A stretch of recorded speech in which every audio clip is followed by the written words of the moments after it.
American ഐക്യനാടുകളിലെ പ്രശസ്തമായ Colorado boulder സർവകലാശാലയിൽ ഒരു ഇന്ത്യൻ വിദ്യാർത്ഥിക്ക് നേരിടേണ്ടി വന്ന ദുരനുഭവങ്ങൾ കേവലം ഒരു ഭക്ഷണത്തിന്റെ ഗന്ധത്തെക്കുറിച്ചുള്ള തർക്കമല്ല, മറിച്ച് ആധുനിക കാലത്തെ വംശീയ വിവേചനത്തിന്റെ മറ്റൊരു മുഖമാണ് വെളിപ്പെടുത്തുന്നത്. വിദ്യാഭ്യാസത്തിനും വ്യക്തി സ്വാതന്ത്ര്യത്തിനും വലിയ വില കൽപ്പിക്കുന്ന രാജ്യമായി അമേരിക്കയെ കാണുമ്പോഴും അവിടെ ഇപ്പോഴും നിലനിൽക്കുന്ന വംശീയ അധിക്ഷേപങ്ങൾ പലപ്പോഴും വാർത്തകളിൽ ഇടം പിടിക്കാറുണ്ട്. എന്നാൽ ഒരു ഉച്ചഭക്ഷണത്തിന്റെ ഗന്ധത്തിന്റെ പേരിൽ ഒരു വിദ്യാർത്ഥിയുടെ വർഷങ്ങൾ നീണ്ട ഗവേഷണവും കരിയറും ഇല്ലാതാക്കിയ സംഭവം വലിയ ഞെട്ടലാണ് സൃഷ്ടിച്ചിരിക്കുന്നത്. ഈ സർവകലാശാലയിലെ സാംസ്കാരിക നരവംശാസ്ത്ര വിഭാഗത്തിൽ PhD വിദ്യാർത്ഥിനിയായിരുന്ന ആദിത്യ പ്രകാശിനും ഭാര്യ ഉർമി ഭട്ടാചാര്യയ്ക്കുമാണ് ഈ ദുരനുഭവം ഉണ്ടായത്. 2023 സെപ്റ്റംബർ 5-നാണ് സംഭവങ്ങളുടെ തുടക്കം. ആദിത്യ പ്രകാശ് തന്റെ വകുപ്പിലെ അടുക്കളയിലുള്ള മൈക്രോവേവ് ഓവനിൽ വീട്ടിൽ നിന്നും കൊണ്ടുവന്ന പാലക് പനീർ ചൂടാക്കുകയായിരുന്നു. ചീരയും കോട്ടേജ് ചീസും ചേർത്തുള്ള ഈ വിഭവം ഇന്ത്യക്കാർക്ക് സുപരിചിതമാണെങ്കിലും അവിടെ ഉണ്ടായിരുന്ന ഒരു സ്റ്റാഫ് അംഗത്തിന് അതിന്റെ ഗന്ധം അസഹനീയമായി തോന്നി. മുറിയിലേക്ക് പ്രവേശിച്ച സ്റ്റാഫ് അംഗം പ്രകാശിന്റെ ഭക്ഷണത്തിന് കഠിനമായ ഗന്ധമുണ്ടെന്നും ഇത്തരം ഭക്ഷണങ്ങൾ ഡിപ്പാർട്ട്മെന്റിലെ ഓവനുകളിൽ ചൂടാക്കുന്നത് നിരോധിച്ചിട്ടുണ്ടെന്നും ദേഷ്യത്തോടെ പറഞ്ഞു. താൻ കഴിക്കുന്ന ആഹാരത്തിന്റെ പേരിൽ പരസ്യമായി അപമാനിക്കപ്പെട്ടത് ആദിത്യയെ അസ്വസ്ഥനാക്കി. ഏതുതരം ഭക്ഷണമാണ് അവിടെ അനുവദനീയമെന്ന് അദ്ദേഹം അധികൃതരോട് ചോദിച്ചു. സാൻഡ്വിച്ചുകൾ നല്ലതാണ്, എന്നാൽ കറി പാടില്ല എന്നായിരുന്നു ലഭിച്ച മറുപടി. കറി എന്നത് തന്റെ സംസ്കാരത്തിന്റെ ഭാഗമാണെന്നും ഗന്ധമാണ് പ്രശ്നമെങ്കിൽ പാശ്ചാത്യ വിഭവങ്ങളായ ബീഫ് ചില്ലി ചൂടാക്കുമ്പോൾ എന്തുകൊണ്ട് ആരും പരാതിപ്പെടുന്നില്ലെന്നും അദ്ദേഹം തിരിച്ചു ചോദിച്ചു. ഇതോടെ ഒരു സാധാരണ തർക്കം വംശീയ മാനങ്ങളിലേക്ക് വളർന്നു. ഭക്ഷണത്തിന്റെ പേരിൽ തുടങ്ങിയ ഈ തർക്കം അധികം വൈകാതെ സർവകലാശാല അധികൃതർ ആദിത്യയ്ക്കും ഭാര്യയ്ക്കുമെതിരെ വലിയ തോതിലുള്ള പ്രതികാര നടപടികളിലേക്ക് നീങ്ങാനും കാരണമായി. ആദിത്യയുടെ പങ്കാളിയായ ഉർമി ഭട്ടാചാര്യയും അതേ ഡിപ്പാർട്ട്മെന്റിലെ ഗവേഷകനായിരുന്നു. സംഭവത്തിന് ശേഷം മാസങ്ങൾക്കുള്ളിൽ ഇവർക്ക് തങ്ങളുടെ PhD സൂപ്പർവൈസറെ നഷ്ടമായി. അതിലുപരി ഇവർക്ക് ലഭിച്ചിരുന്ന ഫണ്ടിങ്ങും അധികൃതർ റദ്ദാക്കി. വിദ്യാർത്ഥികളെ സർവകലാശാല ഭരണകൂടത്തിനെതിരെ കലാപത്തിന് പ്രേരിപ്പിക്കുന്നു എന്ന വിചിത്രമായ ആരോപണമാണ് ഇവർക്ക് മേൽ ചുമത്തിയത്. അധ്യാപകരുടെ പട്ടികയിൽ നിന്നും ആദിത്യയും നീക്കം ചെയ്യുകയും മറ്റ് സഹപ്രവർത്തകർ അദ്ദേഹത്തെ കായികമായി ഭീഷണിപ്പെടുത്തുന്ന സാഹചര്യം ഉണ്ടാവുകയും ചെയ്തു. തങ്ങളുടെ ഡോക്ടറേറ്റ് ഗവേഷണം പൂർത്തിയാക്കാൻ അനുവദിക്കാതെ ഇരുവരെ മാനസികമായി തളർത്തുന്ന നടപടികളാണ് സർവകലാശാല കൈക്കൊണ്ടത്. സർവകലാശാലയുടെ ഭാഗത്തു നിന്നുണ്ടായ വിവേചനവും പ്രതികാര നടപടിയും ചോദ്യം ചെയ്ത ദമ്പതികൾ federal civil rights case file ചെയ്തു. തങ്ങളുടെ ഭക്ഷണ രീതിയെയും സാംസ്കാരിക പശ്ചാത്തലത്തെയും അധിക്ഷേപിച്ചതിലൂടെ അന്താരാഷ്ട്ര വിദ്യാർത്ഥികൾക്ക് ലഭിക്കേണ്ട പ്രാഥമിക പരിഗണനകൾ ലംഘിക്കപ്പെട്ടുവെന്ന് അവർ കോടതിയിൽ വാദിച്ചു. 4 മാസത്തോളം നീണ്ടുനിന്ന നിയമ പോരാട്ടത്തിനൊടുവിൽ ദമ്പതികൾക്ക് $2 ലക്ഷം നഷ്ടപരിഹാരം നൽകാൻ സർവകലാശാല സമ്മതിച്ചു.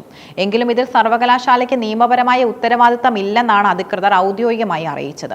നഷ്ടപരിഹാരം നൽകി കേസ് ഒത്തുതീർപ്പാക്കിയില്ലെങ്കിലും ദമ്പതികൾക്ക് അവിടെ തുടർന്ന് പഠിക്കാനുള്ള സാഹചര്യം ഇല്ലാതായി.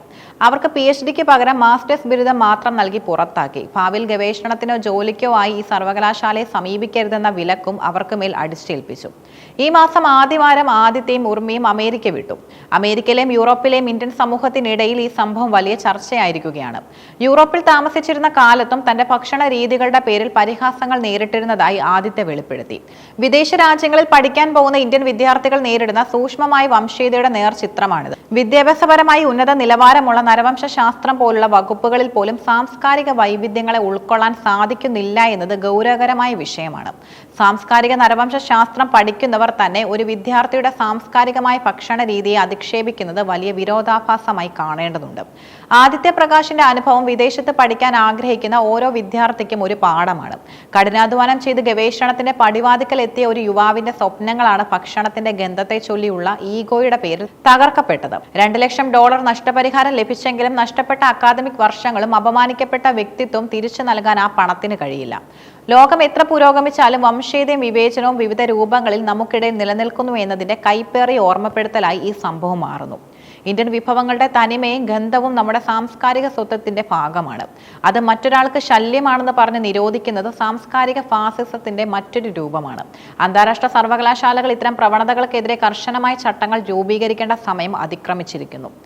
അമേരിക്കയിൽ ഫെഡറൽ ഫണ്ട് ലഭിക്കുന്ന സ്ഥാപനങ്ങളിൽ വംശം, നിറം, ദേശീയത എന്നിവയുടെ അടിസ്ഥാനത്തിൽ വിവേചനം കാണിക്കുന്നത് നിയമപരമായി കുറ്റകരമാണ്. ആദിത്യയുടെ ഭക്ഷണത്തിന്റെ ഗന്ധത്തെ കറി എന്ന് വിശേഷിപ്പിച്ച് മാറ്റി നിർത്തുന്നത് ഒരു പ്രത്യേക ജനവിഭാഗത്തോടുള്ള വിവേചനമായി കോടതി കണക്കാക്കാം.